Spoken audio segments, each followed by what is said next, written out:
Good evening, everyone. Thank you for coming tonight. Welcome to our Smithfield Town Council meeting, Tuesday, February 6th, 2024. There were no votes taken in executive session. We'd like to start with a prayer, please. We come to you today asking for your guidance, wisdom, and support as we begin this meeting. Help us engage in meaningful discussion, allow us to grow closer as a group, and nurture the bonds of community. Amen. Amen. Salute to the flag, please.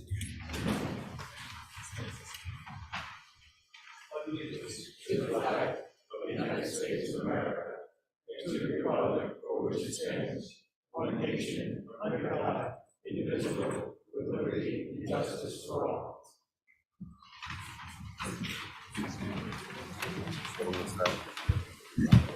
All right. Emergency evacuations and health notifications. Thank you, Council President. There's two main exits from the Town Council chambers. On the left of the stage, up the stairs will take you out the back of the building. Out the back of the council chambers to your right. Down those stairs will take you out the front of the building. Just past it on the right is the event facility. Up the stairs to the left is the ladies' facility. Please do not use the elevator in time of emergency. Thank you, sir. We're going to start with the Smithfield Youth Council presentation first, if that's okay with you. Welcome, everyone. Good evening. My name is Benjamin Toma, and I'm a member of the Smithfield Youth Council. Tonight, I am joined by Julia Toma, member of the Smithfield Youth Council. Sophia Mutasib, member of the Smithfield Youth Council. We are here to give you all a brief report on our most recent activities.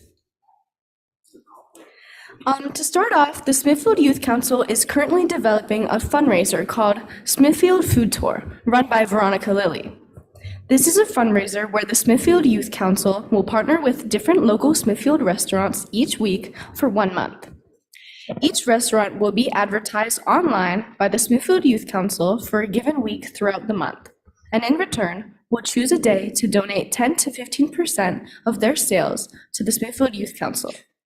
The Smithfield Youth Council plans to partner with a total of 4 different restaurants throughout the course of a given month and have each week focus on their either breakfast, lunch, dinner, or dessert. For example, the first week of the fundraiser will be breakfast themed and will feature a local Smithfield restaurant that specializes in breakfast. Currently, the Smithfield Youth Council is having trouble getting responses from restaurants and may have to consider reaching out to different restaurants or developing different methods of contact. The next event we are hosting is our Trivia Night, run by Madeline Gagnon and Adelia Marshall. Trivia Night will have rounds of trivia questions, dinner and dessert, raffles, and other games and crafts. The event will be on Thursday, February 15th from 6 to 8 p.m. It will be held at the Smithfield Senior Center, and tickets are $15 for children and $20 for adults. We encourage you all to take a look at the next copy of The Observer to read a few words from Madeline Gagnon and Adelia Marshall, the Trivia Night leaders, and Ava Brule, the SYC chairperson, about how the SYC has been developing the Trivia Night event. The Smithfield Youth Council is excited to announce that our newest position of treasurer has been filled by Ethan Toma. The job of treasurer is to maintain accurate records of all Smithfield Youth Council finances through monthly reports, which will be presented to other Youth Council members and advisors. The treasurer also works directly with each committee to help budget their projects. Ethan's first task in his new position is to create, alongside the advisors, a full council budget for 2024. Something exciting the Smithfield Youth Council is partaking in is a team building experience with Half Full. Half Full, located in Providence, Rhode Island, is an organization that really focuses on connecting and collaborating with members of a team, business, group, or organization. This is done through customized team building experiences, which we are very fortunate to have the team building experience fully tailored to the Smithfield Youth Council. In this workshop, varying levels of leadership will be addressed through the usage of remarkable leaders throughout history. Along with this, we will be playing a few games for the purpose of team building and will be participating in question and answer sessions with the leaders of Half Full. This experience will take place on Wednesday, February 21st, 2024, and will truly help promote the Smithfield Youth Council as a student leadership group. On this slide, you can see the dates, times, and locations for 3 upcoming Smithfield Youth Council meetings. We would love to have members of the Town Council join us at one of our meetings to get a better idea of how the Smithfield Youth Council operates. That will conclude our presentation. Thank you so much for your time. Thank you.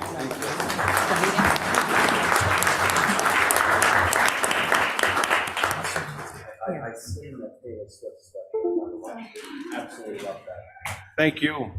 Can we get those times even? Yes. Perfect. Our next presentation is a certificate of recognition. The right one.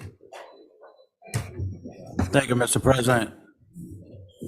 Over the past week, we had a young man who I met at Dunkin' Donuts in the morning, who works for Local 330 Carpenters Union.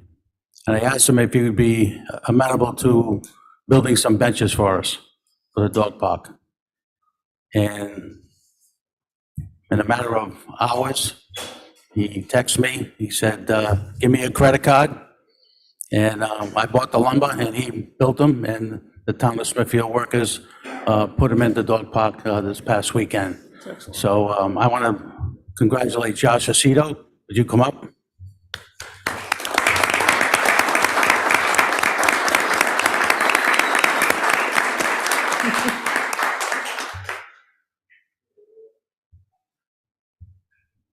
Thank you. Thank you. You buy us coffee? No, he didn't buy me coffee. But I want to introduce Mike Holmes, who is the president and business manager for the Carpenters Union Local 330. How you doing?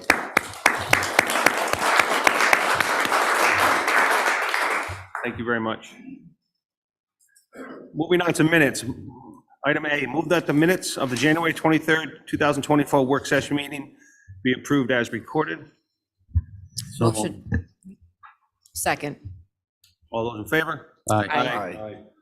Item B, move that the minutes of January 23rd, 2024 executive session meeting held pursuant, excuse me, to Rhode Island General Law, Section 42-46-5A1, personnel to interview Beverly Tobin for possible reappointment to a town board or commission. Section 42-46-5A2, existing litigation, case number PC 2019-10870, Town of Smithfield versus State of Rhode Island. And Section 42-46-5A6, to review, consider, and discuss a prospective business to locate in the Town of Smithfield, be approved as recorded and sealed. Motion to approve with the addition of adding Ed DeMayo and Paul Dumichel that we also interviewed that night. They were just left off the agenda. Seconded. And also, we didn't discuss the business, did we? We didn't. Wasn't that- Well, all those in favor? Aye. I have to abstain. Move that the minutes of the January 23rd, 2024 open session meeting be approved as recorded. So moved. Seconded. All those in favor? Aye. Item 7, consider, discuss, and act upon the following possible appointments and reappointments. The Historic Preservation Commission appointment with a term expiring in February of 2027. Mr. President, I move that the Smithfield Town Council appoint Ed DeMayo to the Historic Preservation Commission for a term expiring in February of 2027. Second. All those in favor? Aye. Aye. Item B, Historic Preservation Commission reappointment with a term expiring in February of 2027. Mr. President, I move that the Smithfield Town Council reappoint Beverly Tobin to the Historic Preservation Commission for a term expiring in February of 2027. Second. All those in favor? Aye. Item C, Housing Authority reappointment with a term expiring in January of 2029. Mr. President, I move that the Smithfield Town Council reappoint Paul Dumichel to the Housing Authority for a term expiring in January of 2029. Second. All those in favor? Aye. And item D, Boyle Athletic Complex Building Committee appointment. Mr. President, I move that the Smithfield Town Council appoint Dan Garrity to replace Jose Libano on the Boyle Athletic Complex Building Committee. Second. All those in favor? Aye. Moving on to item 8, public hearings. This is to conduct a public hearing to consider and act upon the adoption of the Capital Improvements Program Plan for 2025 to 2044. I declare this public hearing open. Thank you, Council President, to this item before you this evening, and for public comment as well. It has to do with section 5.14 of the town charter involving the capital improvement plan, which is a 20-year plan, which is put together in conjunction with a team of 11 members. The members of that capital committee include 3 members of the school committee, 1 member of the school committee, actually from the school department, I'm sorry, 1 member of the school committee, the superintendent, and the school department's facility director. There are 2 members from the Budget and Financial Review Board, 1 member of the Asset Management Commission, the town finance director, the town planner, 2 town council members, as well as myself. So over the last, I want to say 6-month time frame, we have reviewed and evaluated the plan and put forward before you this 20-year plan ranging from fiscal year 2025 to 2044. So just a reminder that this is just a plan until any of the items are actually brought forward and funded. It's still in the aspect of a plan, and it's used to help look out for the long term and in the needs of the community based on priorities as well as availability of funding. But I have some of the directors here and myself are here for any questions and comments as well. Thank you. It's also a public hearing, so if anyone would like to speak, they can come up to the podium, leave your name and address. Give your name and address. Thank you. Good evening, Council President Paul Santucci, 10 Appletown Road. Can I ask where the numbers came from for the school roofs? It can go specifically for like La Perch because that's out 20 years. Do you have a future value number of $600,000 for the roof at La Perch? In 2041, I'm sorry, in 2034, you have Old County at $350,000. In 2041, I'm sorry, 2034, you have $1.9 million for the high school. Can I ask where those numbers came from? Is anyone from the school committee here? So we have the superintendent as well as the director of buildings and grounds that be able to answer that question. Is there any other questions about the school department if you want before they come up? And then So I guess, at the end of the day, I actually asked an expert who's been in the business for 35 years who does commercial roofing, actually is the 5th largest company in the country. And he discussed everything from the minimum R value that goes up, has been going up to R30, including like things like the tapering effect that needs to happen and the codes, et cetera. He gave me a price, and he does prevailing wage and union work of between $35 and $45 a square foot.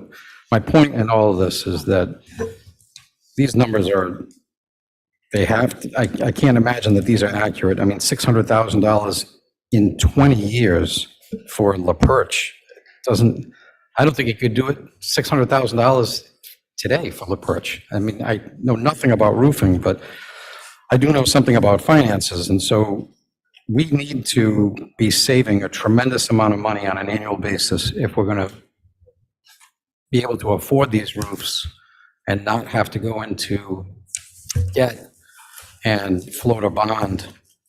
So I appreciate the fact that this is on here, but I would just like to know where those numbers came from, and I think before this is actually approved, there should be some verification of where those numbers came from. Thank you. Thank you.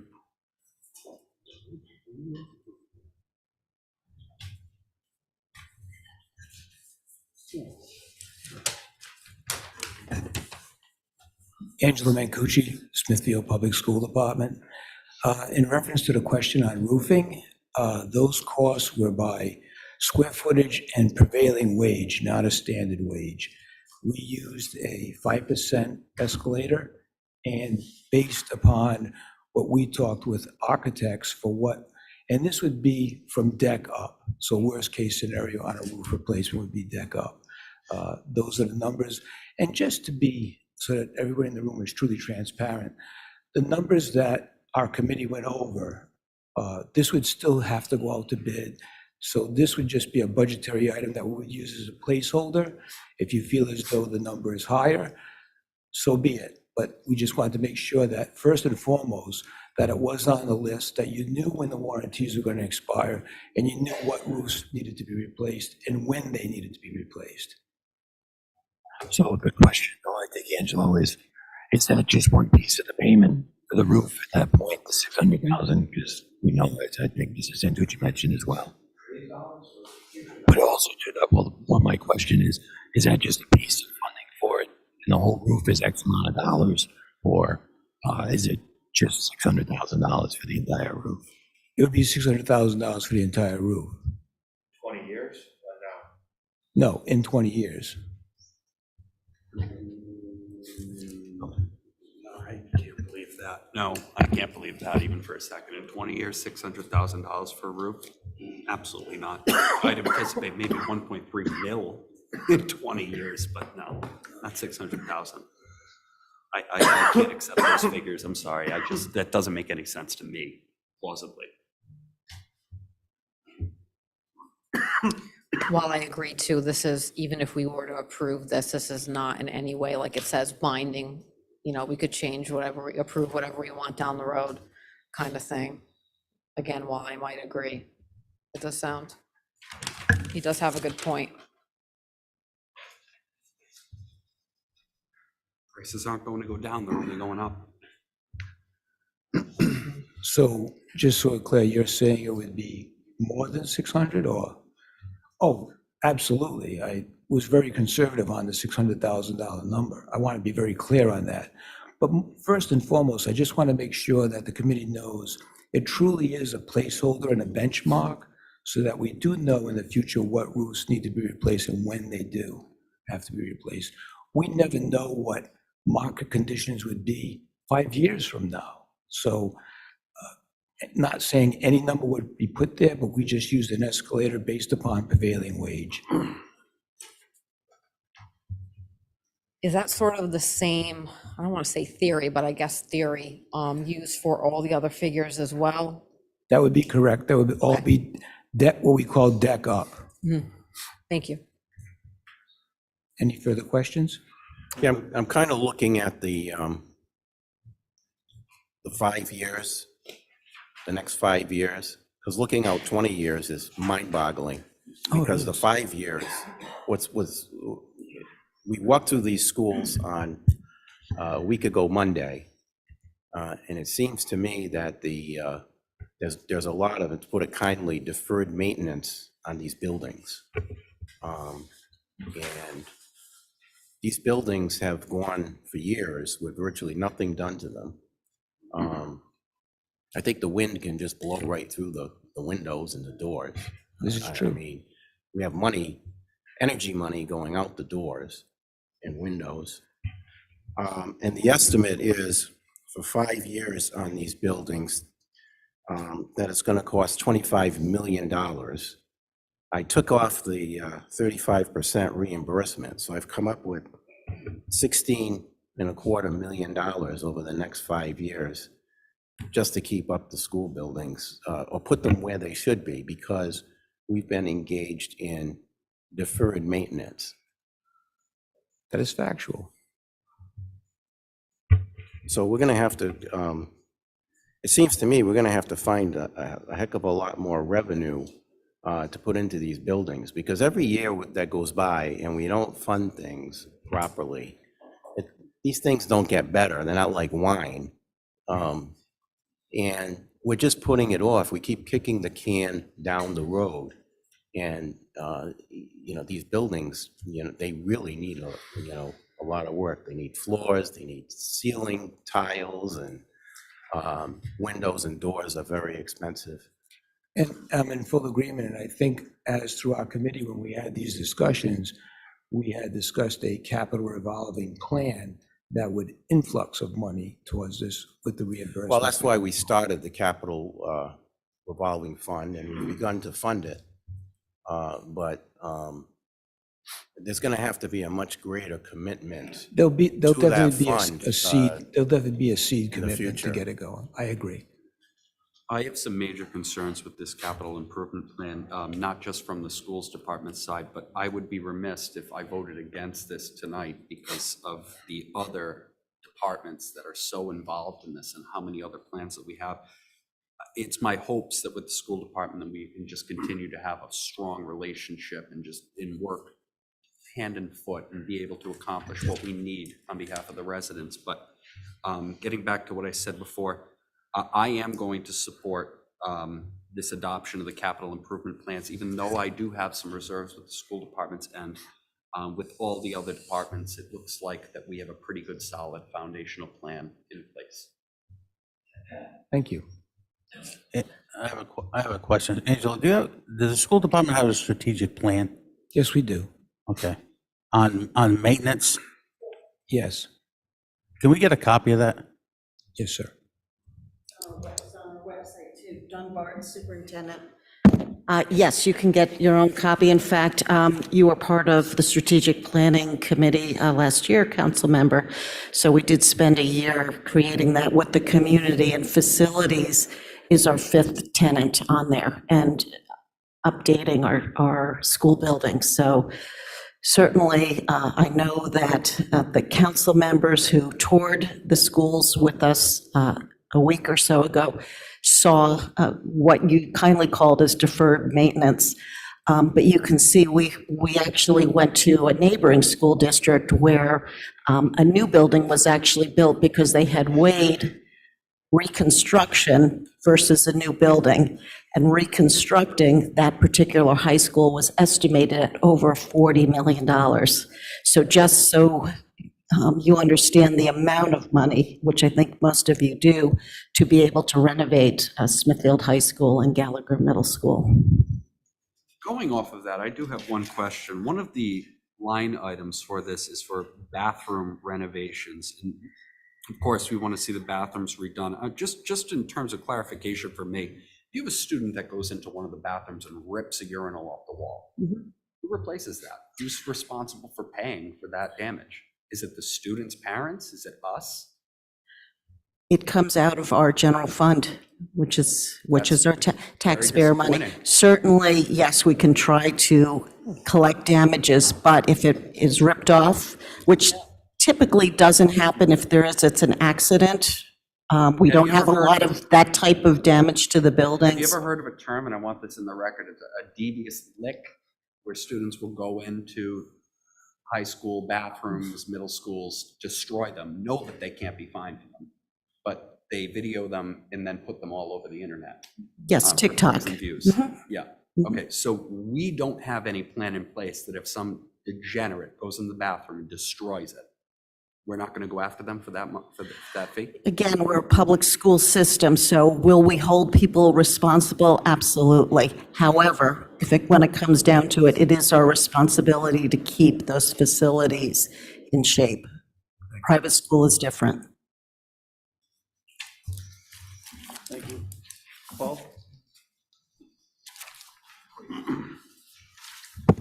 Thank you, Council President. So just following up on that, with all due respect, I think that there is a difference between present value and future value.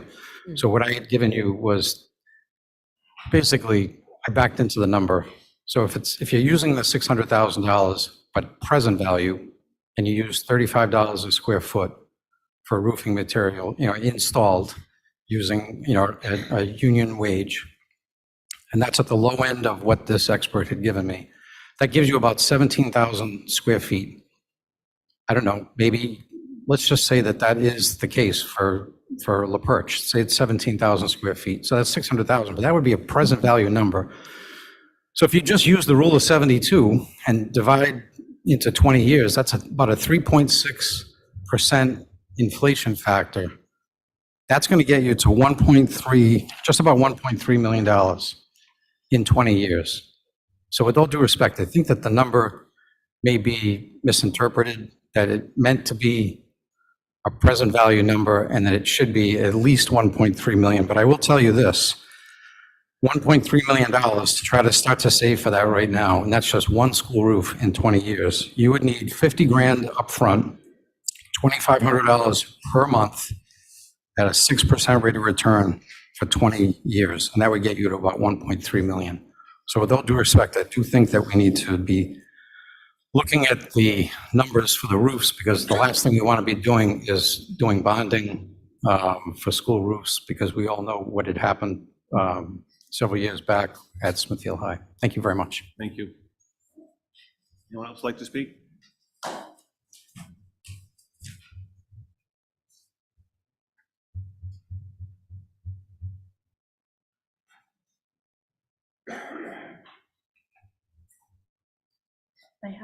Hi, Rima Tomka, 11 Demon Ave, and I just have two items in the capital budget that I think need consideration.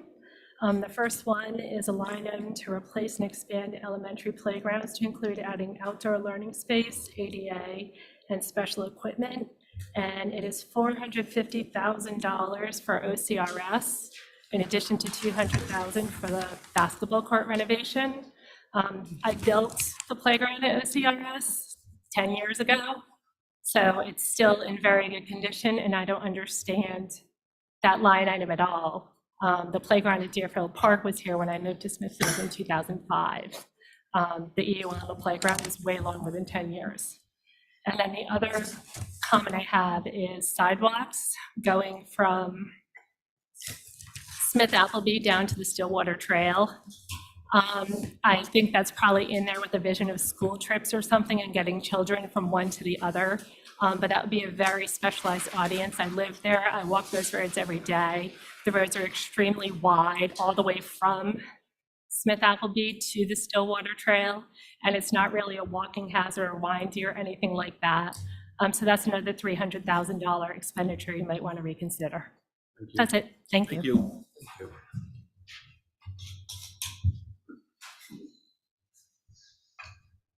Anybody else?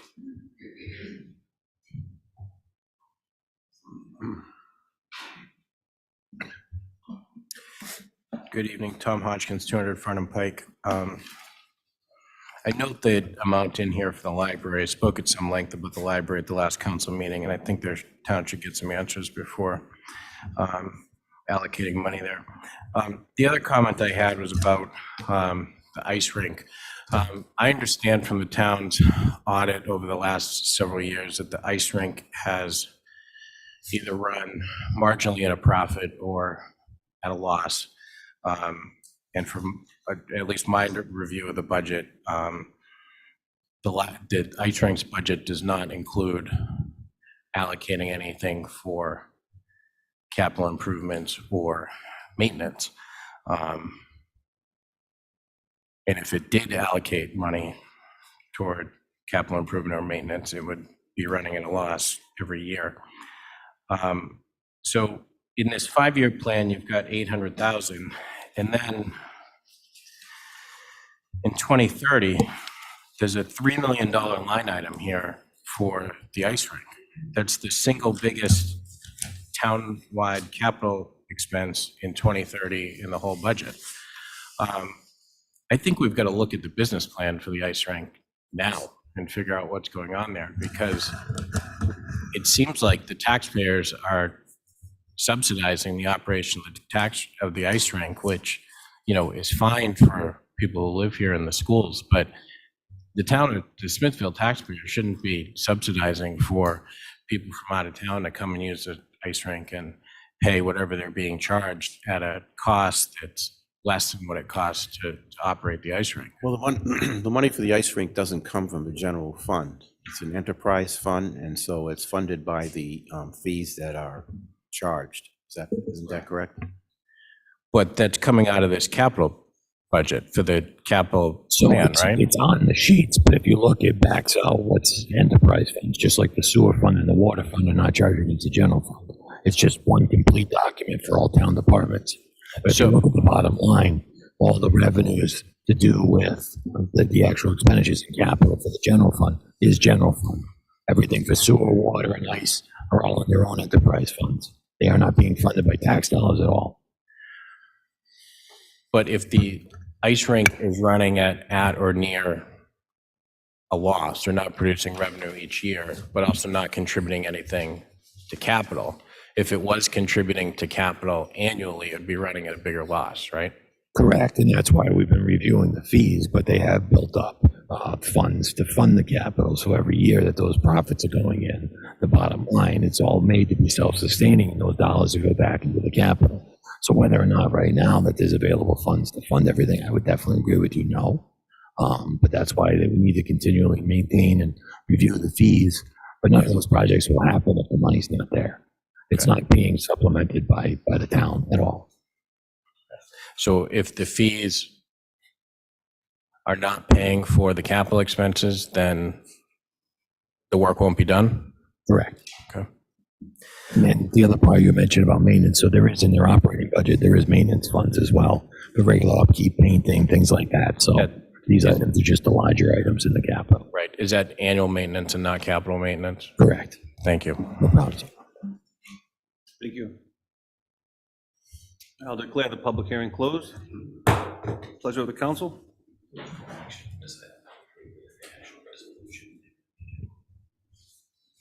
I know, all right. Where's that? Okay. I'd just like to mention that, as far as the school is concerned, if we just did their priority one items for this year, it would be $579,000. So we're looking at big money that we need for the schools, but we also need money for the fire department. That looks like a $4.5 million, and I know they get some reimbursement from rescue runs, et cetera, that they use, but that's a lot of money. And Public Works, first of all, our fire department buildings are pretty old, and, I think the one in Greenville could even be a fire hazard for where they're housing the firefighters. So, I think we really need to focus on our fire department buildings. And then, of course, this doesn't even include the fourth fire station that we want to build, that the voters approved.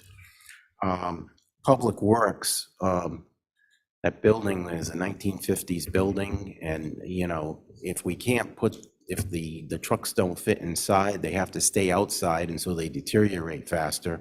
So we're going to have to put some money there as well.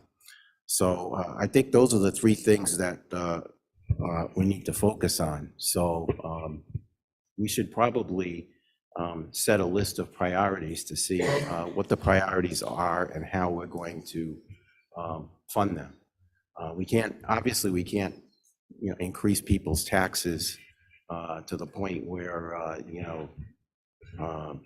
that we are now, because, we have a situation where people are paying huge amounts of money now, more for everything with our inflation. So we'd like to, take a look and see if there are other sources of revenue that we can find to deal with some of these issues before they get even worse. It just keeps building and building if we just ignore it. And I think that's a very good point, because it's sins of the past.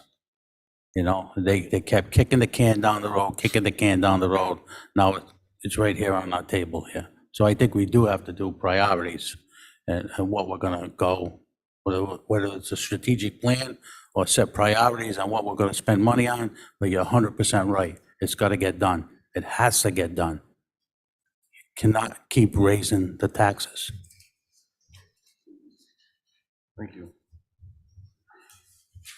Okay, moving on to item B. Mr. President, I'm going to be recusing myself from item B. Oh, Okay. okay. Okay. Okay, thank you. No, no.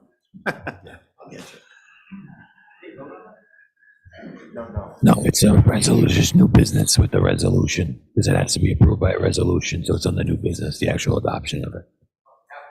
Yes, sir. No problem. Conduct a public hearing to consider and act upon zoning ordinance amendments to section 4.3, table of uses, to add a new use category entitled wind energy facilities, sponsored by council members Rachel Toppy and Michael Ionati. I declare this public hearing open. Mr. President, if I could just make a brief comment on this item. I am pleased to have this item before the public and the council tonight, and I strongly believe its approval is in the best interest of Smithfield residents, humans, and wildlife alike. Not only are wind power structures unsightly and noisy, but they can also be dangerous, unsustainable, harmful, and their capability of producing electricity is intermittent. This addition to the table of uses will effectively ban wind energy systems in the town of Smithfield. I don't think our town is a good place for them. We were originally going to follow up with an ordinance that restricted them in industrial zones, but after further discussion, we felt it was best to simply keep them banned altogether. Therefore, no ordinance is needed, as this table of use addition accomplishes this goal. Thank you. Thank you. Anyone from the public would like to speak on this? Okay, we'll close the public hearing. Pleasure of the council. I'd like to add that, you know, we're trying to look at some of these energy facilities because you never know what's going to pop up in somebody's backyard or, you know, next door to them if we don't have proper zoning. And we want to make sure that energy facilities don't show up in places where we don't want them. And so I would move passage on this amendment. Second. Any more discussion? All those in favor? Aye. Opposed? Motion carries. Want to get Sean?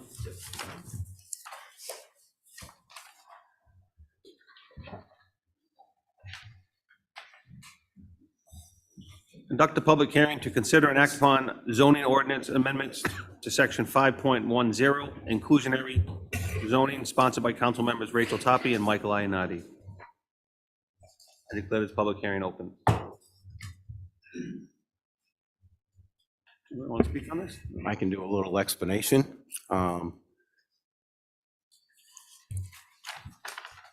Inclusionary zoning, what is that? Well, it requires that all housing projects of 6 units or more include an affordable housing component. We have that ordinance in Smithfield. It requires that all projects contain 20% affordable units.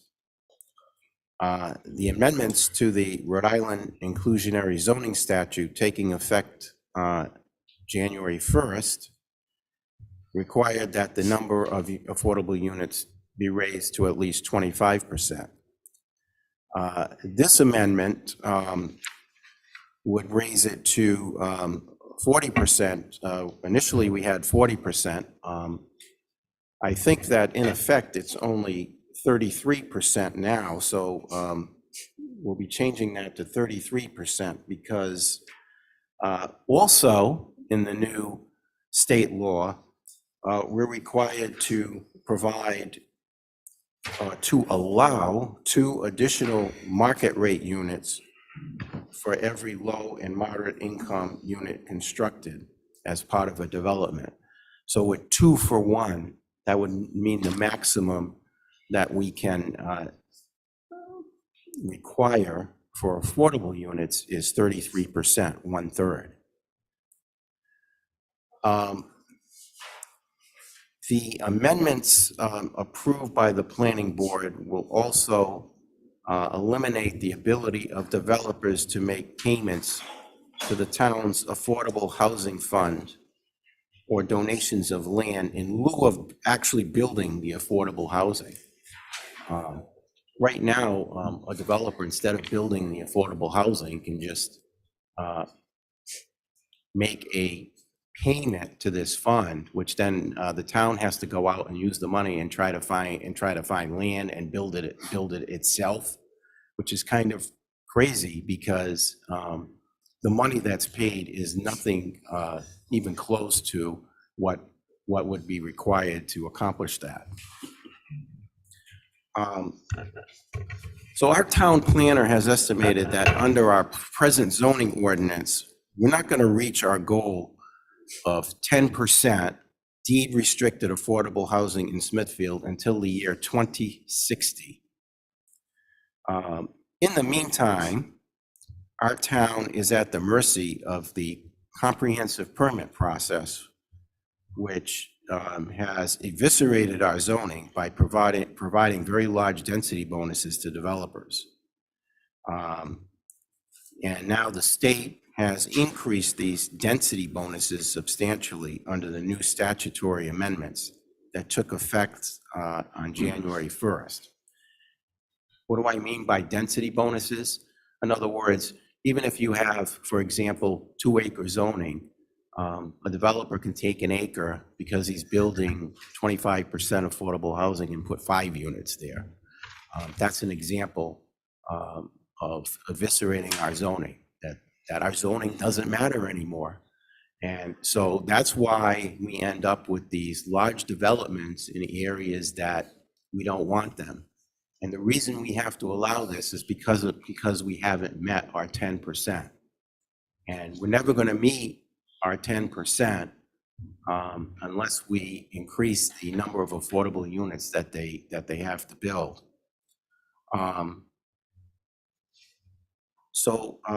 Really, developers are going to have to be willing to build more affordable units, especially since they're being granted these lucrative density bonuses.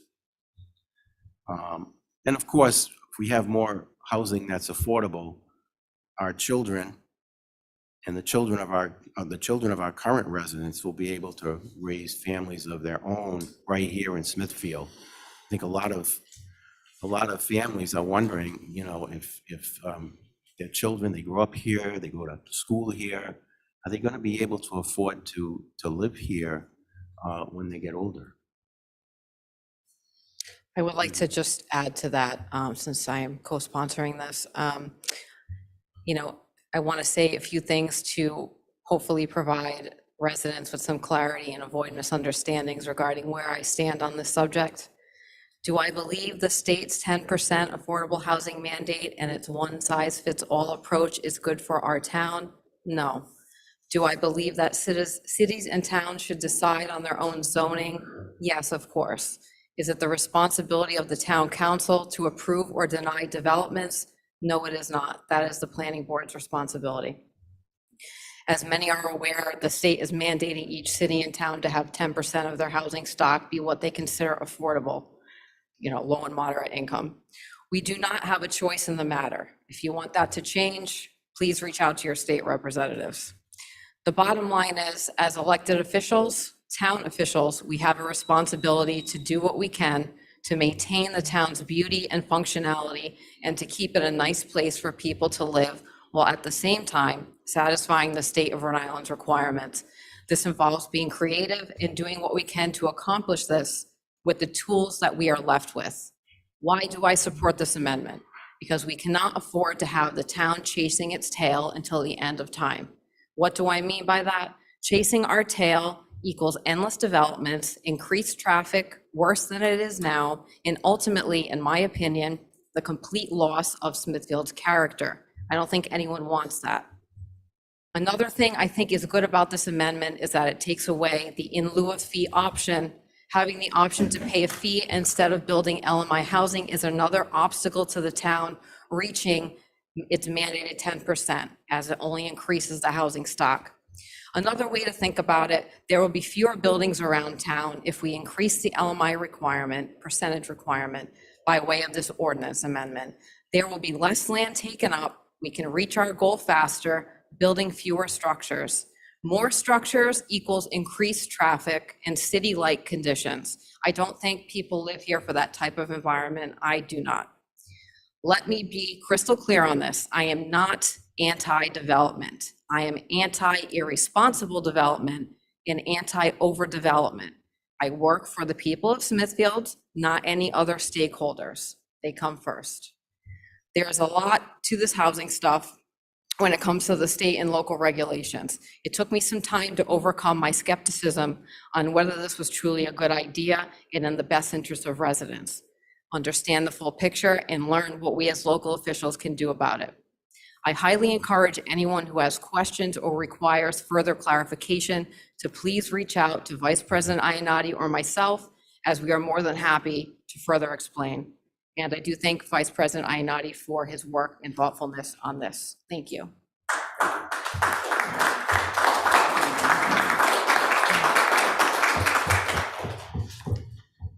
Do we have a motion? Oh, we got to close the public hearing? No. Yeah, I'm going to reopen it.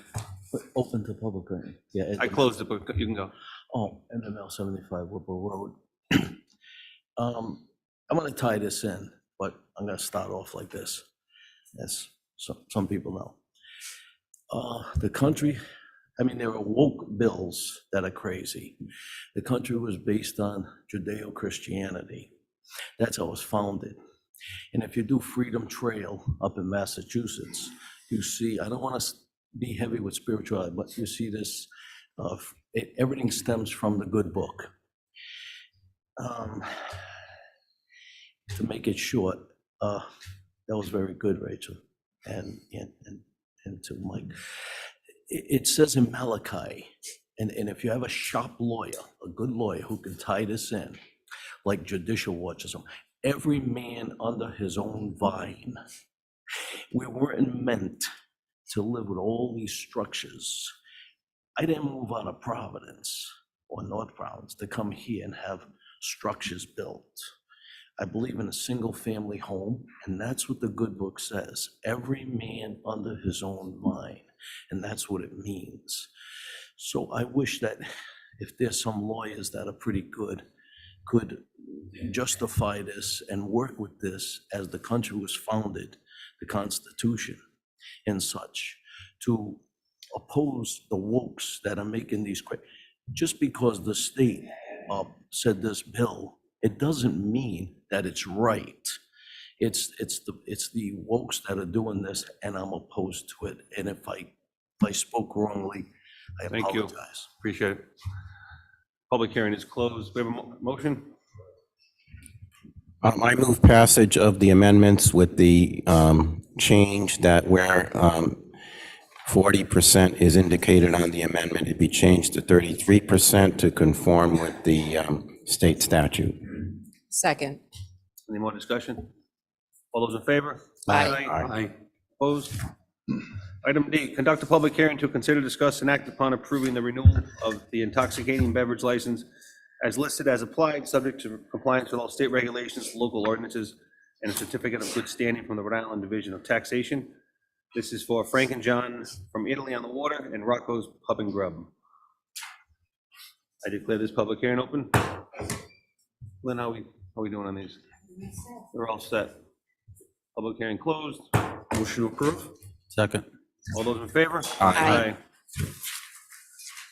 Licenses, consider, discuss, and act upon approving the renewal of one entertainment license as applied, subject to compliance with all state regulations and local ordinances. This is for Frank and John from Italy on the Water. So moved. Second. All those in favor? Aye. Aye. Item B, consider, discuss, and act upon approving the renewal of one special dance license as applied, subject to compliance with all state regulations and local ordinance. This is for Frank and John from Italy on the Water. So moved. Second. All those in favor? Aye. Item C, consider, discuss, and act upon approving the renewal of one vitrilene-only license as applied, subject to compliance with all state regulations and local ordinances, and this is for Smithfield Fitness. So moved. Second. All those in favor? Aye. Item D, consider, discuss, and act upon approving the renewal of one mobile food truck license as applied, subject to compliance with all state regulations and local ordinances. This is for Pelagi's Ice Cream. So moved. Second. All those in favor? Aye. Did I say that wrong? No, Oh. not at all. Consider, discuss, and act upon approving the annual renewal of a private detective license for Mark Matteo 12 Mountaindale Road, Smithfield, Rhode Island, as applied, subject to compliance with all state regulations and local ordinances. So moved. Second. All those in favor? Aye. Item F, consider, discuss, and act upon approving a new victualling only license for Papa's Roast Beef and Pizza LLC, subject to compliance with all state regulations and local ordinances. So moved. Second. All those in favor? Aye. Item G, consider, discuss, and act upon approving one day beer and wine license for Smithfield Senior Center for the St. Patrick's St. Joseph Party on Thursday, March 14th, 2024. So moved. Second. All those in favor? Aye. Aye. Old business, there's none. New business, consider, discuss, and act upon adopting a resolution for the capital improvements program plan for fiscal year 2025 to 2044.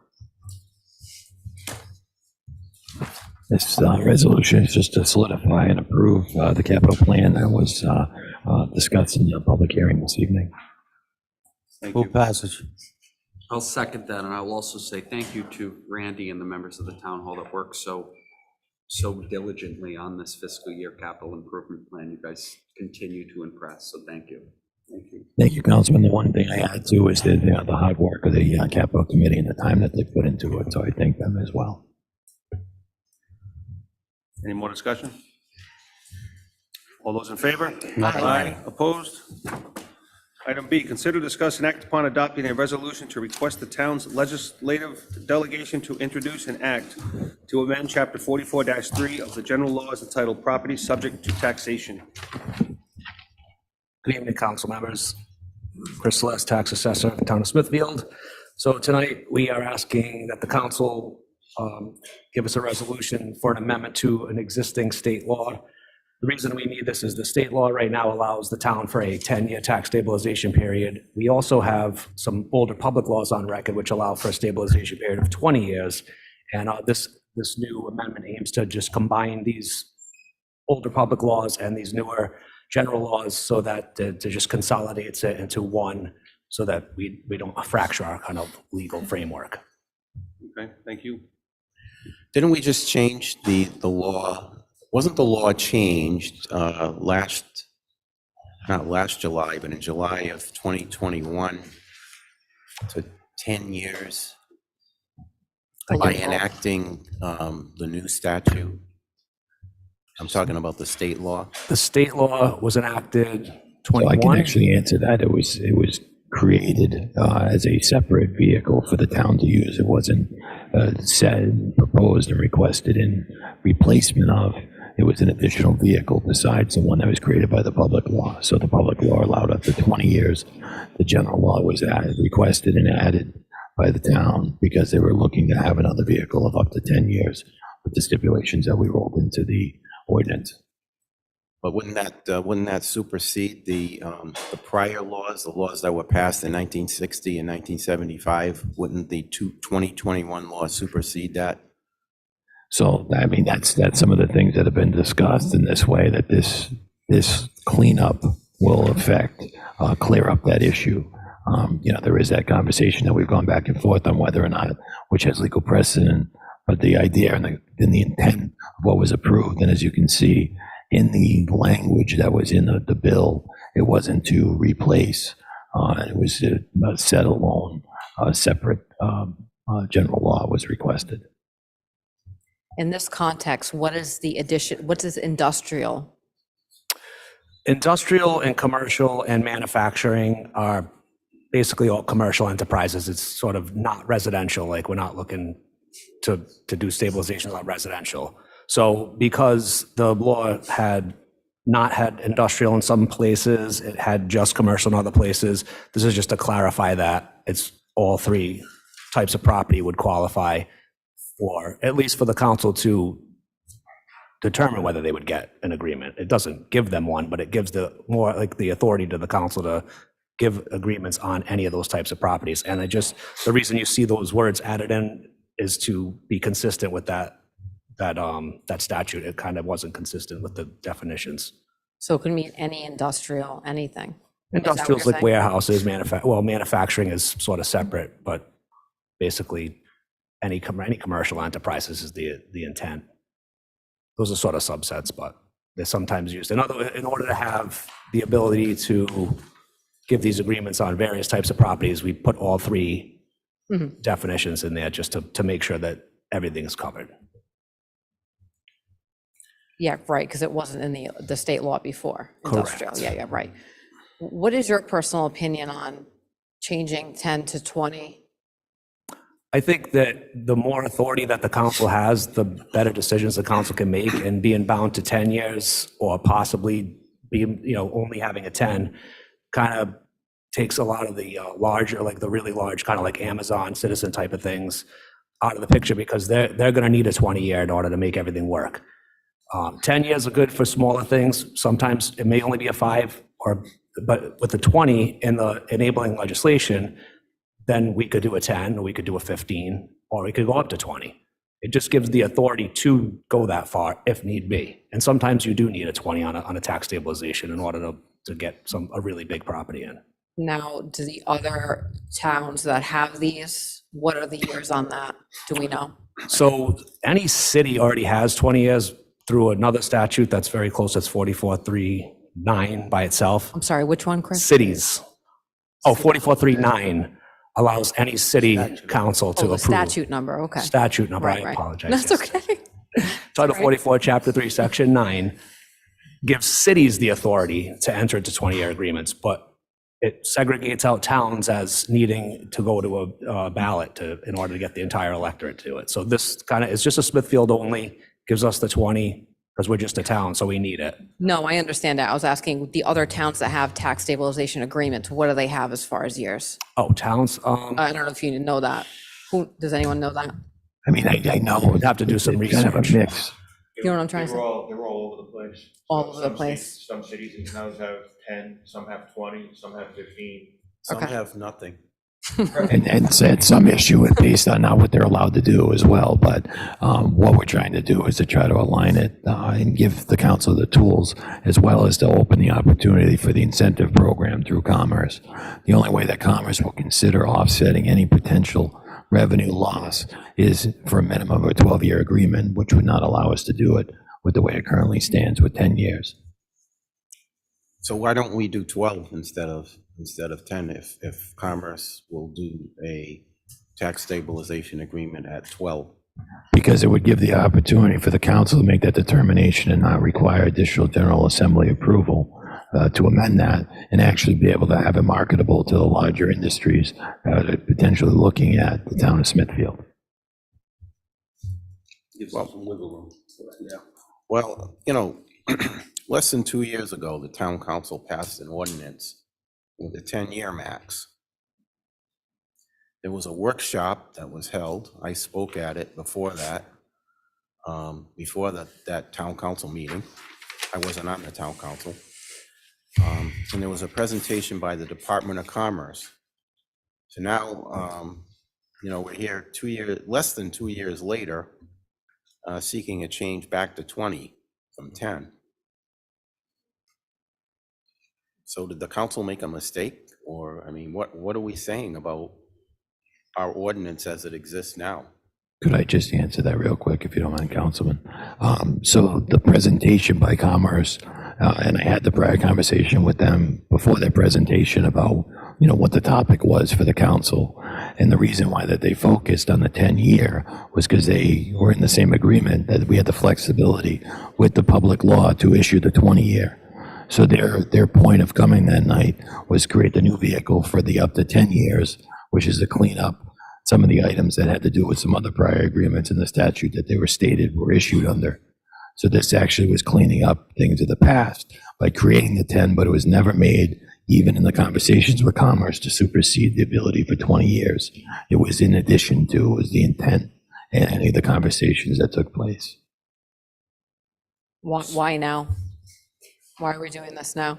It's sort of a housekeeping thing. We're trying to clean up the ambiguity. As Randy stated, we had the 20-year law, we had the 10-year law, but in order to just make it, to combine and consolidate and keep consistent, we would like to just have one law, a general law, and that covers everything that would have to do with a stabilization agreement. If you want to do a 12, you get to do a 12. If you want to do a 20, you can do a 20. But doesn't our This- own ordinance govern anyway? I mean, if we have an ordinance that's specific to Smithfield, that's what governs this, because the state law allows us up to a certain number of years. So our ordinance was passed to further limit, and then we put all those requirements in, the budget board requirement, when the application has to be in, and a whole list of things. Correct. We want that to apply to any agreement, even up to a 20-year. We want to have the same application process, the same requirements as the existing local ordinance. The local ordinance came from this enabling legislation at the state level. The 20-year statutes don't have any application procedure in them. That just sort of asks for a written request, and then the council can approve. This way here, we can have the application process, no matter how long, if it's a 5-year, 10, or 20, it'd be the same process, the budget board like we have on our local ordinance. Now, local ordinance can't go to 20 without the enabling changing to 20. So we would have, The next step would be to change the local ordinance to Right. 20 as well. That's correct.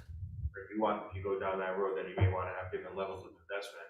Absolutely. Company that comes in to meet a certain threshold, so you're not at the same. And that's something that Agreed. we've been working on as we speak. So that's definitely something that we want to have a further conversation with the council once we get through the first phase of it, of getting the legislation corrected. Right, we'd have a higher threshold to go beyond the 10, and that would be something, like Randy says, will be discussed. I mean, we just sponsored that tax stabilization ordinance and we were fine with 10, so I don't really know. I mean, Doesn't, isn't 10 years long enough for a company to get established, to find out if the business is going to, be successful? Why do these have to be so long? in my experience, all the larger properties that ever got built anywhere always come with at least a 20-year. CVS, FM Global, Fidelity, things like that. They're very Because good. they're big, they come in, and in effect, they basically want to get bribes to locate here. That's pretty much what we're talking about, aren't we? Someone's going to bribe them. That's a strong word. Bribe. That's a strong word, bribe. Well, I think said that's what it first. is in effect, Incentivize would probably be the accurate term. Well, that's the nice word. But in other words, if we don't incentivize a company to come into town of Smithfield, town of Johnston may incentivize them, city of Warwick may incentivize them. And the reality is the larger the company is, the better chance they are going to have of getting a stabilization agreement from some town. And so if we want to have a chance of getting one of these larger type properties, then we're going to have to offer what other towns have the ability to offer. We don't have to give a 20-year every time somebody walks through the door, Right. but we have the authority to, or would have the authority to, if deemed necessary. Up to. Up to, correct. to. Up to. And Mr. again, Pres- we'll Mr. have a higher President. threshold to get past 10. Yeah, I was just going to say that, up to. I mean, all you have to do is look at our neighboring town and the 3 big facilities that they got over there. At that point, Mr. President, I move passage. I'll second that motion. Any more discussion? Yes, I would, I'm going to try going forward to just give a brief reasoning as to why I'm voting the way I am. So I'll just give a short comment to give it some context. This is how I'm looking at it. One of the main reasons why I personally don't particularly care for this agreement, these types of agreements, is, considering all the other businesses and small businesses in town. It's like, how do they feel about the fact that we're giving away these tax deals to certain companies, but not to them? I don't like how we as council members were picking winners and losers with anything. I don't like that, and I don't think we should be doing that. Do we want new businesses to come to town? Yes, of course we do. However, when we approve these big tax deals, everyone is going to expect them.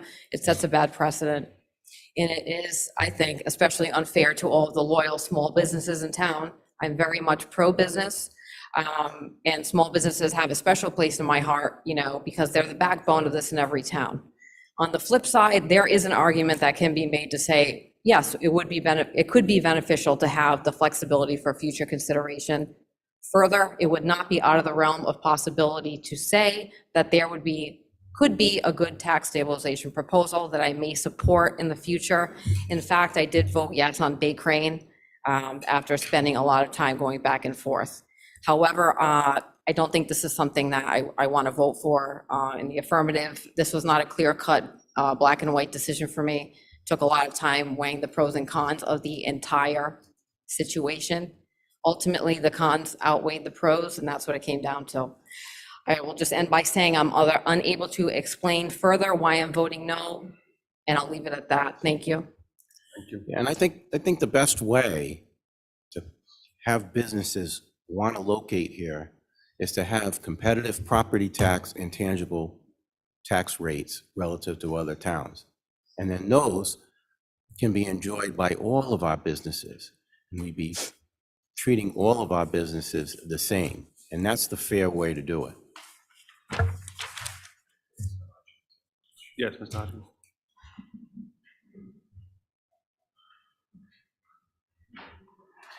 Tom Hodgkins, 200 Fordham Pike. Can I just ask initially what the motion is that the council's voting on?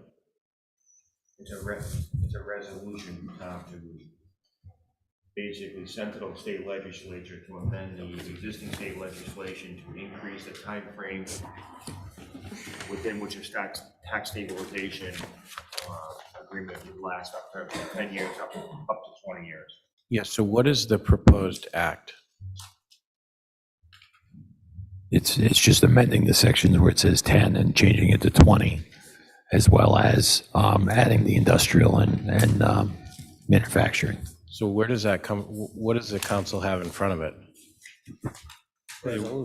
They have a resolution if you want. Okay, that wasn't in the There's an packet. act, there's an act that we were given.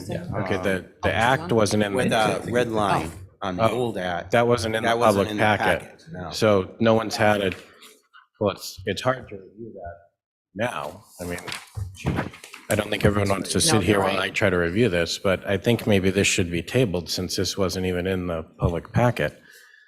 I honestly think you're the only one that would ever notice that. If we could like maybe consult with Mr. Hodgkins before we begin these Well, meetings. I so we mean, know it's, that we could have it's everything kind done. of scary that you're Okay. voting to amend a state law without the proposed state law in there.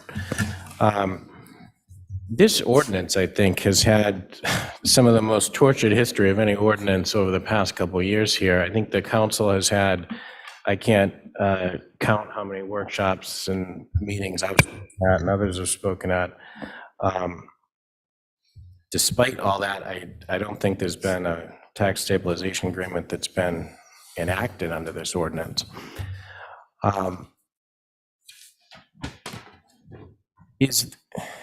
What I'm unclear about here is the proposal here to bypass the charter's procedure for amending Smithfield's ordinances and just do it in the back door by amending the state law? Since this No, was sir. provided to the public, if we could maybe, I'm going to recommend that we table this so that everyone can kind of study up on this. We provide everyone the information that they need. If he hasn't even been given this form up until right now, that I don't feel comfortable even talking about this. The resolution just lays out exactly what it is, changing it from 10 to 20, and the issue for the timing is that the General Assembly, to be like a new bill's introduced. But this is what was given to them? That's in the public That's packet. not, that doesn't tell me anything. This just gives me a sentence about saying that we're going to tell Senator Takoyan, Representative Constantino, and Representative Brian Ray about our intent. But this doesn't give any. And the memo that's in front of it, Sean, says specifically the same Oh, I things we have a talked, memo. and he does too.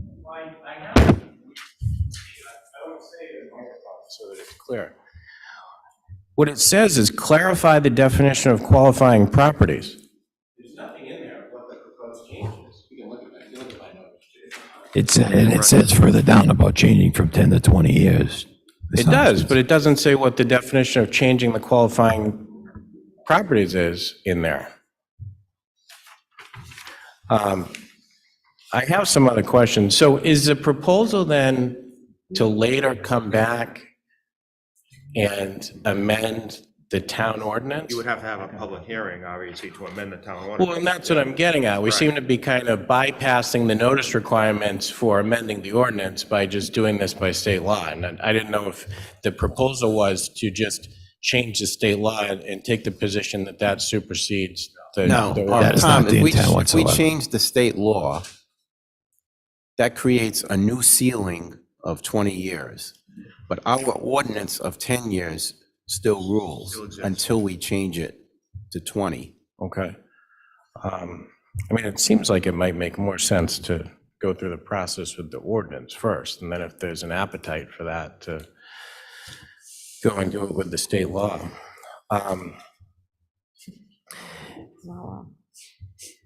Has the town discussed with anybody or any entities tax agreements in excess of 10 years? You have some on the books now. Yeah, we have some on the books now. We've discussed with many businesses. So the proposal to change the state law, the town has already discussed with entities that may be looking to locate here? It comes up in every conversation when any prospective businesses look to locate in a municipality. So that's what's driving the timing of this? No, the timing of it has to do with the General Assembly and when the bills can be introduced. When it was discovered that there's an issue with the way that the two conflict one another. Are you asking whether there's a proposal that's linked, that is causing this? If Well, there is whether an it's a actual proposal, whether there's discussions, I mean, is this aimed at an individual entity that's looking to come here? Well, if it was, it would be discussed in executive session until the proposal gets to the point where it's revealed to the public. Understood. All I'm asking is, what's the impetus for this now? And I guess the question is, or the answer is, there have been discussions with entities about extending this. That's where we are. That's correct. Okay.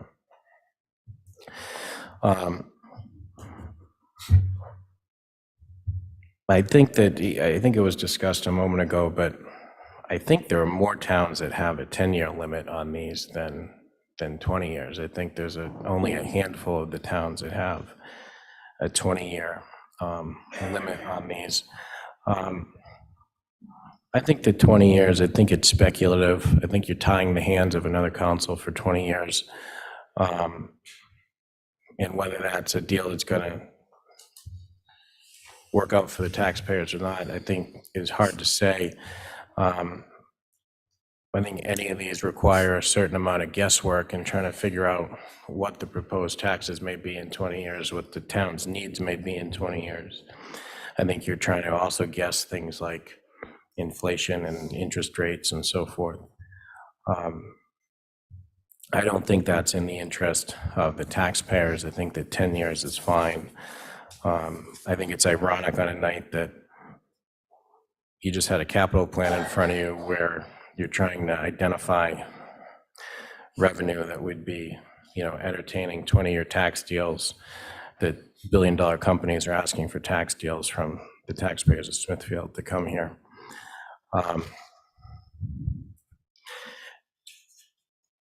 Not having looked at this, I can't really comment on the changing the definitions of qualifying properties. I know that in the past, that was under much discussion, whether tangible property should be included.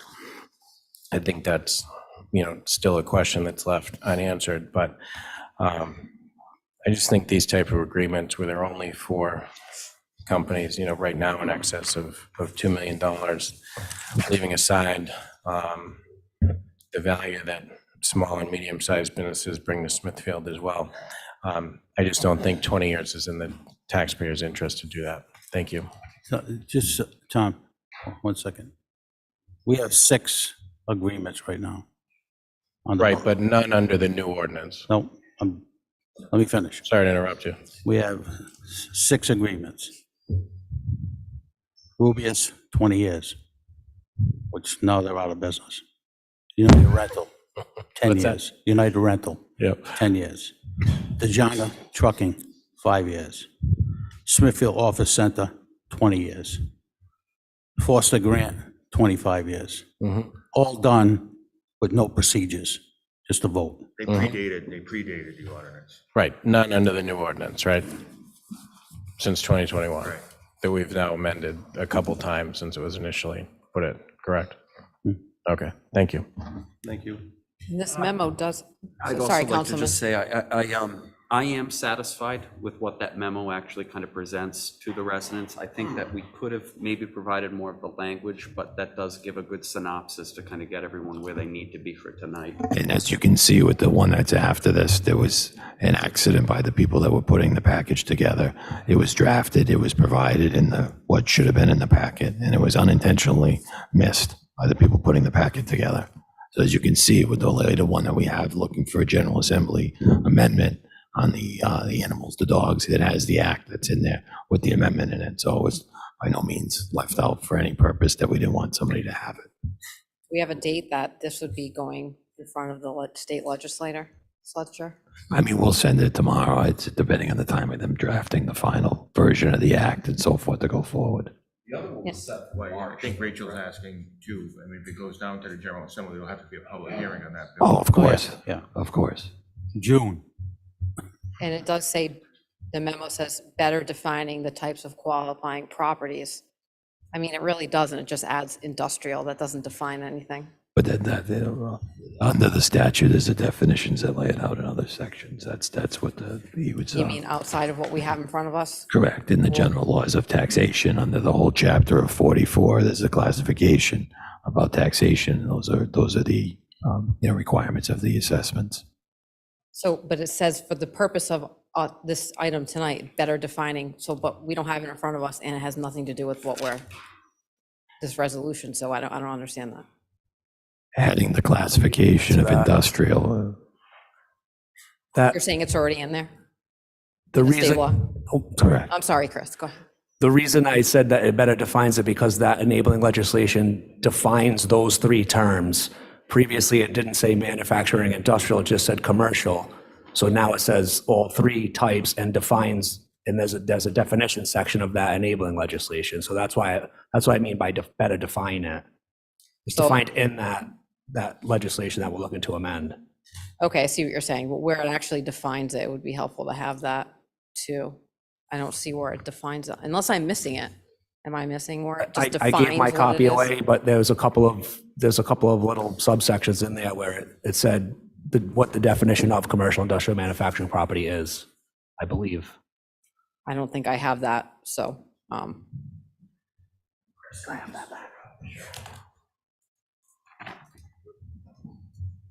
So this would be subsection B for the purposes of oh, this section. includes any, yeah, B, okay, gotcha. For the real property used for manufacturing, industrial, commercial, includes buildings or structures, and that's where the definitions are. It's the little b and then the little c. Subsection B and subsection C. So I'm just saying why I said that expands definitions. Thank you. Okay, thank you, Chris. You're welcome. We have a second? All those in favor? Aye. Aye. Aye. Opposed? No, Item C, consider, discuss, and act upon authorizing a request for proposals for 2024 statistical revaluation services subject to final review by the town's solicitor.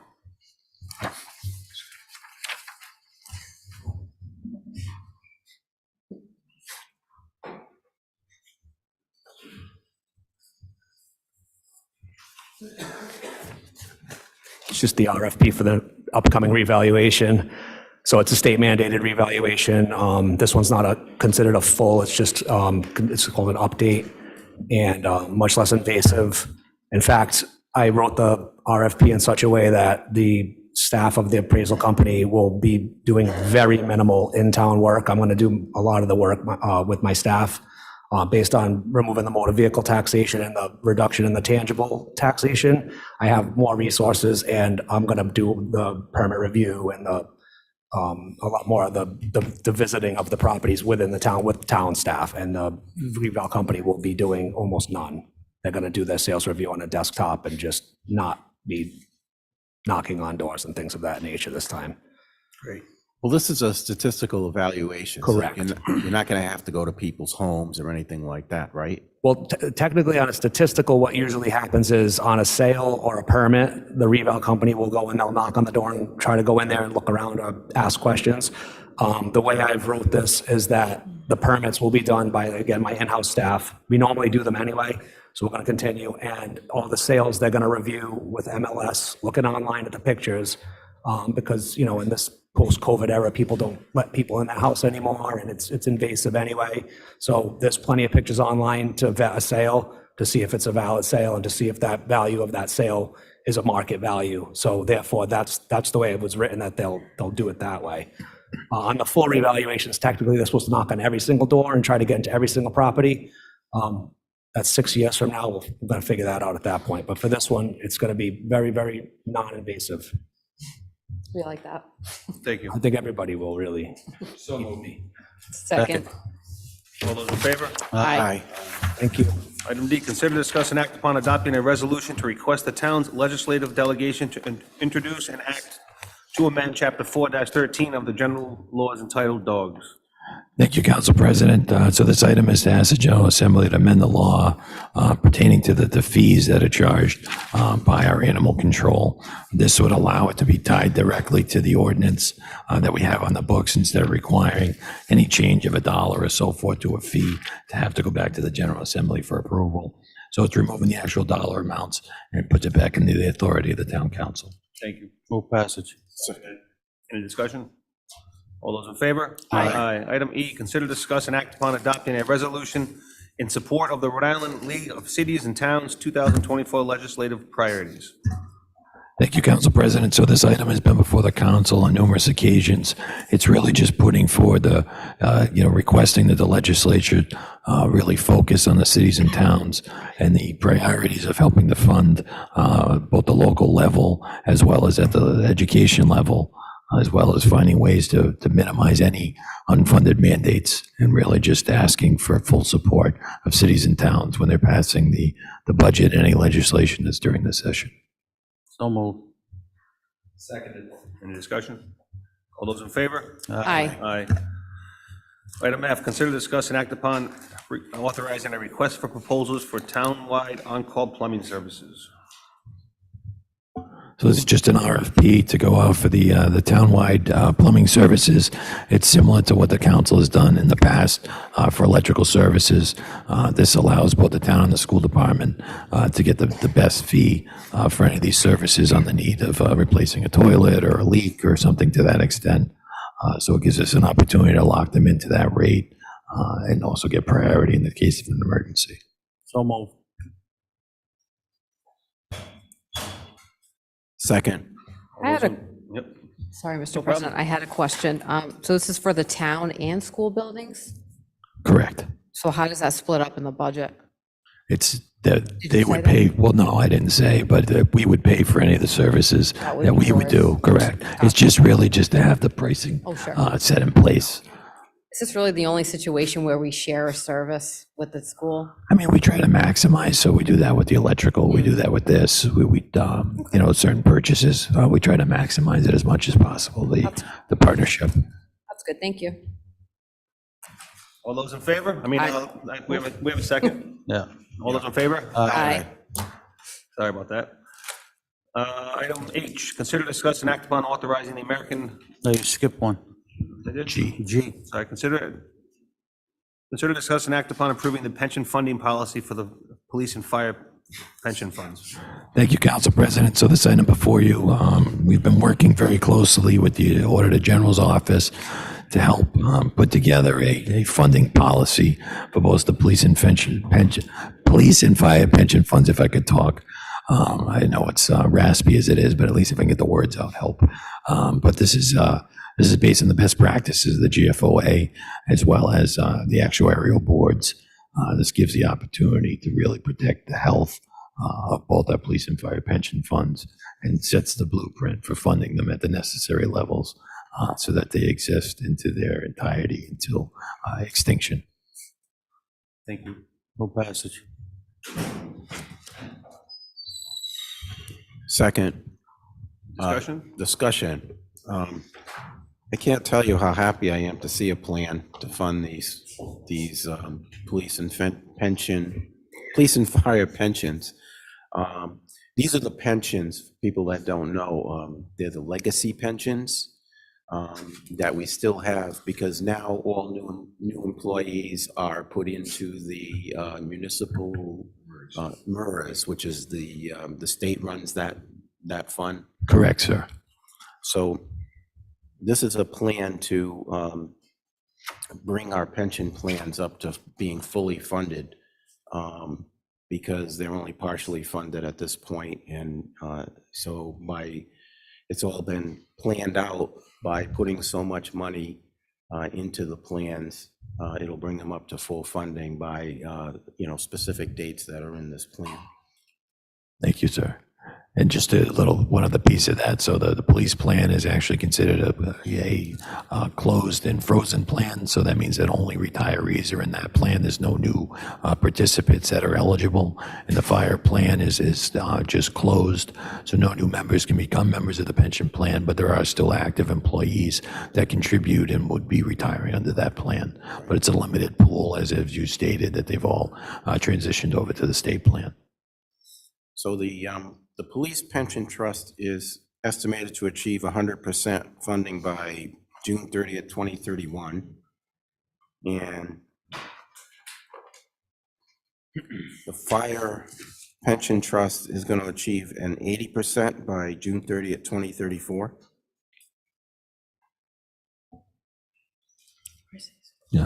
Correct.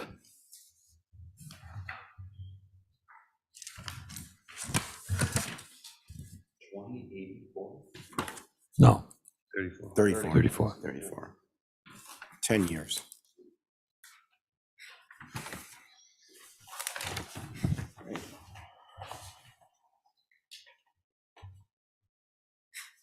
Do we have a motion? Yes. Thank you. Second? Second. It's been seconded. Sorry about that. All those in favor? Aye. Item H, consider, discuss, and act upon authorizing the American Legion Balfour Post number 64 to hold monthly meetings at the East Smithfields Neighborhood Center when it is completed. Hi, I'm Robert Leach, Chairman of your Historic Preservation Commission. Thank you very much for indulging us to do this. It's part of our duties, but also we've always appreciated the support for historic preservation that our town council has provided. We're here under Town Charter Historic Preservation Commission C414. One of the lines says, Historic Preservation Commission shall have an advisory role to the town council regarding matters of historic, cultural, and preservation issues. And we'd just like to mention, it's not just structures, it's not just artifacts, it's people that are the history of our town. It's not written in here, but we're going to try, with your permission, to make sure that that doesn't go unnoticed. So that's the premise for partly why we're here. We sent, excuse me, thank you, Dee. We sent out letters and information so that you would have a full understanding of what the ask is, if you will, and what the resolution we're asking you to consider is.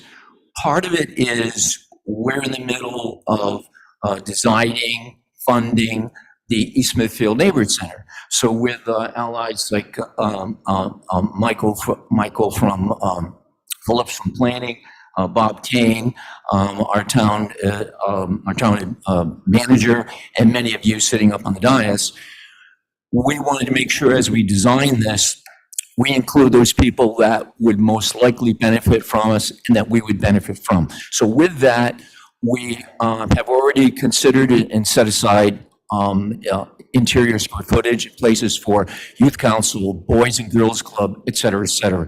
What was missing was our friends behind me was the veterans. So the personal piece I have in this, just to divulge my bias, is my dad was the commander of VFW post across the street, 2929. So we're not getting it and making this personally about us or about the Preservation Commission. I wanted to ask that the Mason Briggs, the commander, come up and introduce himself in case you have any questions for him. Mason Briggs.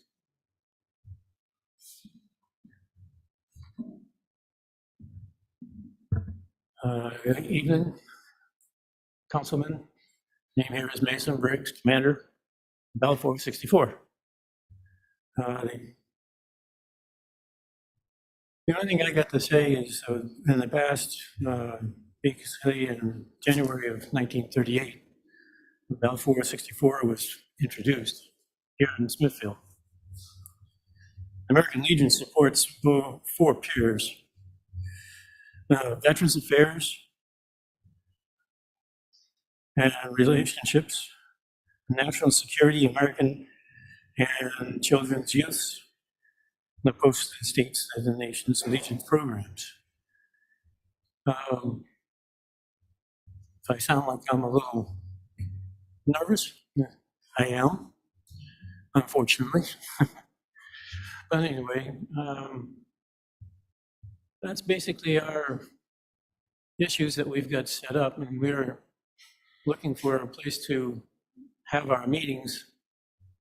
Our post building is being used and being taken over a little bit for school that's been taken over. So we have a need for a new place to have our meetings. And by having this set up over here at the East Smithfield Neighborhood Center, it would help us out quite considerably and make things a little easier for us too for our meetings. Thank you. I fully support this, and thank you for your service, and thank all of you for your service. Appreciate it. Thank you, Commander. They've been doing a lot of work with us on this, so we wanted, in the interest of time, to debrief, so we've edited this down, but we wanted to give you a flavor of, everybody knows our commission. We try to use evidence and facts to influence people, not just our passion for historic preservation and preserving our cultural heritage. So you'll see here in this slide on the left, that's the Deerfield Memorial Veterans Park there. On the right, you'll see some of the outreach that they do with the school children, both on the right and on the bottom. The American Legion has these four pillars, as you can see, regarding defense, youth, and Americanism, et cetera. Some of the public outreach, they were instrumental in helping with the Cape and Road Bridge rededication. This is the old slide of what it looked like beforehand, and I think it was really a great success. We had a parade, and they did a wonderful job in doing that. On the left, you'll see some of the cemeteries that they mark every year. There's information in your packet about that. You'll see on the right some of the members. You'll see on the left something we're trying to institute, which is on Memorial Day and on what we would call on Armistice Day, if you're an older guy. We'd like to see people put up images of their parents or grandparents that served in the armed services. So this is an example that I did when John Stoney came to the Greenville Cemetery, and we had an event there, and I thank you, John, for attending that as an example. Also, the reason I show it is that Jim Ignatius, from one of our historians and authors, he has also been putting things on the Smith Appleby website that are images of servicemen that have served that are from Smithfield, and we're trying to build that up. So that's why I snuck that in of my grandfather in the First World War, who was a sergeant, Coastal Artillery Corps. Norfolk Road Post 64 at East Smithfield Neighborhood Center. The first part of the ask is that we are so happy that they have done all this service and all these programs over many, many years for the town. I won't read through them all, but you can see all the things that they've done, Boy Scouts and flag etiquette. And so we want to have a place where they can do small events, or just like they do at the senior center or other places, they can do a bigger event or a more intimate event. But it starts with a home for them where once a month they know where they can go. They can go to this place, use this conference room, it'll have a widescreen TV, and they can plan their events for the town and for the school system, et cetera. Those are the two letters. I think everybody has them in their packet and they've read them. If you would like, I can read a little bit from them, but at the end, I'm going to go through some of these things. At the end, there is a resolution that I offered as a prototype, just like an aid would to someone who is in a political situation in the town. I drafted something, but it's totally up to you what you would like to say in your resolution, but it's based on the 2 letters that you received, not verbatim, but it's really based on the exact information that we gave you in these 2 letters. And the 2 letters are regarding use of the conference room at our East Smithfield Neighborhood Center. Part of this also is the planning, as I mentioned. We're getting grants. One of the things that Michael Phillips has said was that anything you can think of that will help us get these grants, speak now or forever hold your peace. So we took that literally and we gave information to Michael, and it's been a great success along with our grant writer as well, Lisa. So this is the Robert, conference before you room. continue, I just Yes, have a sir. quick question. Because I'm a little dumbstruck with this. I'm very happy that the American Legion Balfour Cold Post wants to come in and utilize the conference room. We haven't even opened the door to this building yet, Robert, and you're already giving away parts of the building to organizations. When is this going to be opened up? Because I don't even want to have these discussions until we have the door open yet. This is for planning purposes, just like the youth council already has an approved area that they can use. Boys and Girls Club, they are not any different. This is for planning purposes, so they know they can plan for this and we can plan for the When facility. are we opening the doors to this facility? I'm not sure that that's as important. However, I see that it's probably a year out plus because we're using grant monies to not encumber. I mean, I'm listening tonight to all the decisions, the hard decisions you have to make about funding. We've tried to say, we'll keep on this, we'll keep providing whatever the town needs to try to get outside funding to do this. This will be 7 years that I've been working on this pro bono, February 24th. I'm happy to do it. This is a way for us to do the planning, to do the grants. I can't give something away that you as the town council doesn't vet. So that's why simple resolution here is to say, yes, when this is open, you will be able to use it. And that's what one of the letters says as well.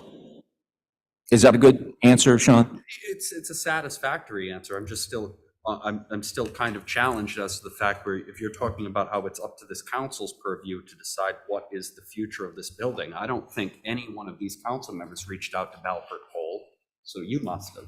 I have done it through liaison Michael Iannotti repeatedly, so that he knew that this was coming. I think you knew this was coming because we've been talking about it. So now it's a simple ask is to say, let them know that just like everybody else. For the record, did you Yeah. consult your commission before authorizing this? Oh, Or of did you course, just make the decision? of course. This is by motion. This was a motion that was made. Is there anything minuted that we could be able to see as in terms of a meeting call to order, 4 of your commission members authorizing this to happen? I think you would take the chairman's word for it based on Take your word the over ask. anything. I just want the courtesy of you saying that, you consulted with your commission, you approached us, not just, on your own accord. Last May, the invitation, at the invitation of the Smithfield Historic Preservation Commission, seated, a representative of Balfour Cole asked to attend their meeting and consider using the East Smithfield Neighborhood Center building as our home. They explained all this. We made a motion, we went through all this detail, they came twice, we considered it, and then we said, yes, okay, we're gonna put this forward. So in the meeting minutes and in the package, I know that you've been the liaison as well. That's all been out there in the public domain for quite some time. Is that a good answer? That is it. I'm checking the boxes for you, Sean. I know you're a detailed person. So with that, You all set, Mr. Leach? I'm sorry, say again? You all set? I'm gonna make a motion.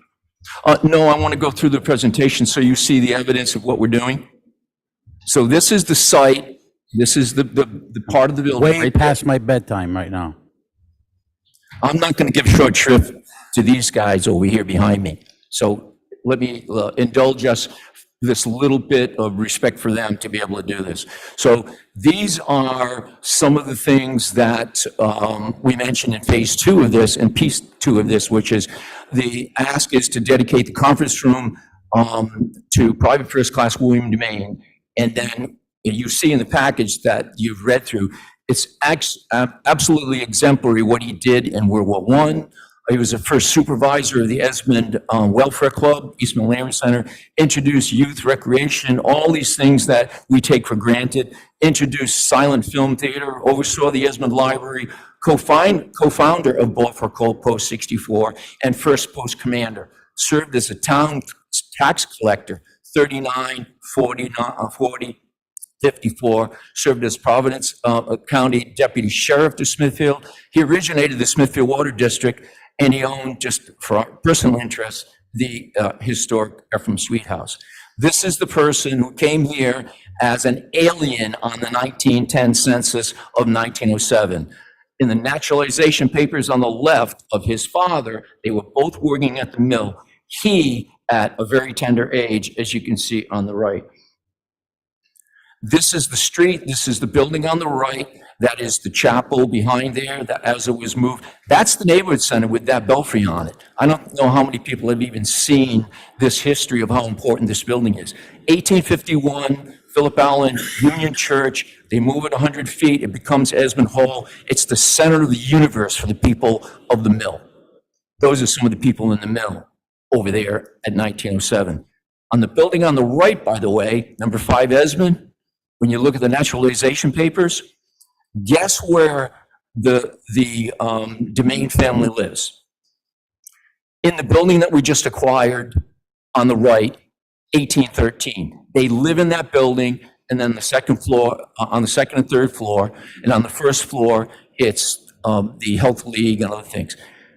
We know a lot about these things because, unbeknownst to me, I was informed by one of our past members, Katie Law, Mrs. Katie Law, who did a lot of research. She's part of the History Detectives Group. This is footage that we never knew that we were going to find. It's from the Olneyville Times. We never even knew the Olneyville Times reported very exclusively on Esmond, Georgeville, Greenville, Gloucester, and Forster. So you'll see on the right, William Domain in 1916 is getting his new Willie's Overland. They mistook. Also in the background, you'll see the William Domain also was on the baseball team. That's him driving the 1914 Willie's Overland. This on the right is that same 5 Esmond where they live. That's the 1813 Ellenville Store Mill on the National Register of Historic Places. Now he's with his men about town at the new railroad station. This is when he first becomes an American soldier, and I asked someone who's here, is this what the Germans would be afraid of? That face? Guess what? That was the face. That was the face that made the difference. He's there 1 month before the armistice on the right in the middle. That's William Domain in France. That's William Domain in 1918 in France. On the right side, William in 1918, he's a runner for the 326th Regimental Headquarters, going between colonels and that sort of thing. And he's serving, if you look in the top right, in the background is the famous Sergeant Alvin York of the famous movie, who is the most decorated soldier of World War I and a Medal of Honor winner. Gary Cooper wins the Academy Award for playing him in 1951. So it was a very big deal. That's his actual ID. There's the proof that this guy did what we said he did. Winding it up, Private First Class William Domain is there on the right with his father and his brothers. And if you look at the uniforms, this whole family served this nation. The whole family. When you look at outside, when you go out and you look at the 1938 roster of the founding of Balfour Cole, that guy on the right is the founder. All his family was noted on that. Just to wrap it up without getting into any of the real nitty-gritty of the family, William then marries Grace Louise Windsor on the right, starts the Esmond Market. He owns the market in town. It's the only market after the mill closure in 1947. This guy is an institution in town. Esmond Hall expanded with schoolroom, club, and duckpin bowling. On the right, you see the plan. Silent Film Theater, 1924, all William Domain. William Maine and George Smith, a town's 100-year legacy to future generations. That's what it's about. Those kids, those activities, and continuing that for another 100 years. East Smithfield Neighborhood Center, first-class citizen now. He's going to be retiring his khakis. William DeMaine. William DeMaine, Esmond's favorite son, Prince of Smithfield, with his friends, frozen in time. When you see the faces on these people, that's an Esmond. To me, that's just as live as today. Suggest a request for the resolution. I submitted this so that it could be vetted. This is only, as you notice, it's a suggested request, so you don't have to sit here and deliberate and rehash what's in the letters. This is what's in the letters. If this is good enough, or if you want to amend it, it's totally up to you. I did this as an aid to you, that if you want to use it, this is what's in the letters. This is what the ask was originally. And I want to thank you very much for indulging me to celebrate our veterans. And I appreciate the time that the town council has allowed me. Thank you very much. Mr. President, on behalf of my father, who was a veteran, I move passage. Thank you. Second, basically, what we are passing is we are authorizing the American Legion Balfour Cove Post number 64 to hold monthly meetings at the East Smithfield Neighborhood Center when it is completed and a certificate of occupancy has been issued. The renaming, Robert, would have to be in another. That's both asks are in the resolution. It's whereas and whereas. One resolution Whereas. resolved. The resolved is one, which is typically the way it's done. You have to do whereas, and then one aggregate completed resolved. So the motion is just for the meetings. It's not to approve the resolution. This is what we have here. I'm sorry, say again? The motion that Councilman Tassoni made and Vice President I said was for the monthly meetings, it wasn't to approve the resolution. Not that we are against it. Do you want to do it twice? I mean, amend the, So the only thing that was advertised, Robert, was for Right. use of the building, so the renaming would have to be at the next meeting. Mhm. The adoption of the resolution for renaming, for dedicating the conference room. we presented all this information to the town verbatim in both letters. So this is what we have. So this is what we're gonna do tonight. You gotta It's come the back, way you it gotta was come back. advertised. We would love to have you come back and do it all over again. Okay, A little slower, but yeah, well, I tried to do it because you were pressuring me to go faster. I can go as fast as anybody when it comes to human speech. Here's my point, is that we presented it to you. But this is what we have. That's what I'm trying to. Okay, We I can't do anything understand. else. I understand. All right, so We have all the family is here to understand this, that the whole family did this without any feedback, that this was not going to happen. So I'm a little upset that that's there, but I did want to introduce, unbeknownst to me, William DeMaine's daughter still lives in Esmond, and she's here to thank you for your consideration in adopting this resolution. However, the rest of it logistically happened, that's fine. You can assure her, but I'd like to have her come up and say a few words and thank you for your consideration. Thank you, Robert.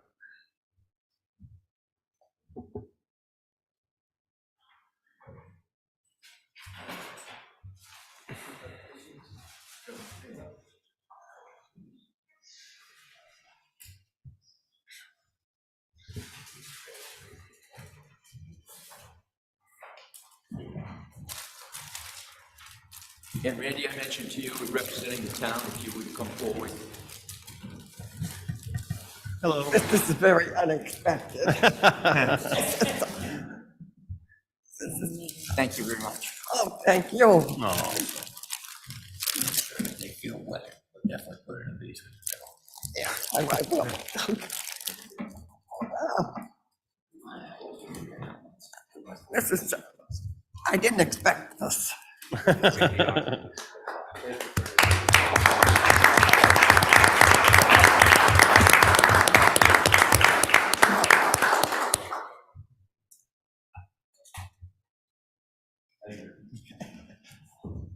Thank you so much. Thank you. It's an honor. It's an honor. My father would be very pleased. Oh, that's awesome. And at our next meeting, we will have the second half of this resolution on the agenda. Yeah, Mr. President, based on Mr. Leach's excellent presentation, I would recommend that we place on our calendar for the next meeting the naming of the East Smithfield Neighborhood Center Conference Room for William Demain. Second. Yeah, we have a motion. I'm just making a recommendation. We don't have to vote on it because we actually can't vote on it because we can only vote on agenda items. Do we have a second on this? There was, okay. All those in favor? Aye. Aye. Thank you very much for coming. Thank you.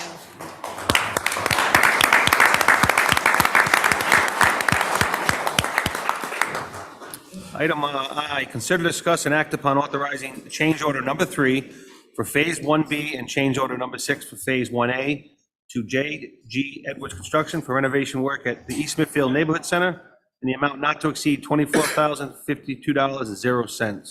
Move passage. Seconded.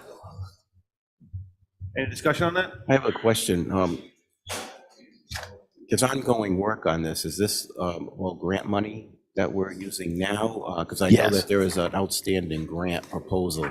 Correct. So the funds that are being used now are a combination between the funds that were put aside by the town as well as multiple grants. The large end of the project will be a new RFP, but we're just waiting for the agreement to come through to finalize the large grant to fund the complete build out. Right. Which is forthcoming any day. Thank you. There's a motion. We have a second. All right. All those in favor? Aye. Item J, consider, discuss, and act upon authorizing change order number 10 with Green Acres Landscaping and Construction Company, Inc. in the amount of $991.19 to be paid through a private donation to amend the scoreboard design for the Boyle Athletic Field Complex. So move. Second. All those in favor? Aye. Okay, consider, discuss, and act upon approving tax abatements in the amount of $3,987.84. Move passage. Seconded. All those in favor? Aye. Motion passes. Aye. Item 12, public comment. If anyone would like to come up and speak, they're more than welcome.